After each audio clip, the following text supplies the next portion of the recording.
Hello friends, welcome to my channel. নিয়ে চলে এলাম তোমাদের জন্য আবার একটা ছোট্ট ভিডিও নিয়ে। তো বর্ষাকাল চলছে আর ইলিশ মাছ খাওয়া হবে না এটা তো হতেই পারে না। অনেকের বাড়িতে তো খাওয়া স্টার্টও হয়ে গেছে, যদি আমি ভিডিও দিতে অনেক লেট করে দিয়েছি ইলিশ মাছে।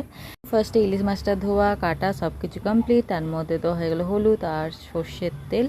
তো তারপরে যে বাটা হয়ে গেছিলো সাদা সর্ষে কালো সর্ষে, তার মধ্যে কাঁচা লঙ্কা আর নুন, এই যে এর মধ্যে দেওয়া হয়ে গেলো। তারপরে কটা লঙ্কা ধুয়ে দেওয়া হবে, এই যে এবারে লঙ্কাটা ধুয়ে দিলাম। তো ইলিশ মাছ তো সর্ষে ইলিশ খেতেই বেশি ভালো লাগে। তোমাদের কোনটা ভালো লাগে তোমরা জানিও, আমার তো সর্ষে ইলিশটাই বেশি ভালো লাগে। তো কড়াইতে একটু আবার তেল নিয়ে নেওয়া হয়ে গেলো, সর্ষের তেল। তারপরে এই যা ইলিশ মাছ ছিল সবগুলো দিয়ে দেওয়া হয়ে গেলো, এগুলো ফুটতে দেওয়া হচ্ছে। তো বেশিক্ষণ লাগে না যদিও ইলিশ মাছ রান্না করতে, তো কয়েক মিনিটের মধ্যেই হয়ে যাবে। তো জলটা দিয়ে দেওয়া হয়ে গেল, এবার এটা একটু ফুটতে থাকবে। তো ততক্ষণ একটু ওয়েট করে নিতে হবে, যদিও বেশিক্ষণ সময় লাগবে না, এটা বললামই। তো গরম গরম ভাত দিয়ে সর্ষে ইলিশ দারুণ লাগবে। তো তোমরাও ট্রাই করে দেখো, এই বর্ষাকালে খাওয়ার মজাই আলাদা।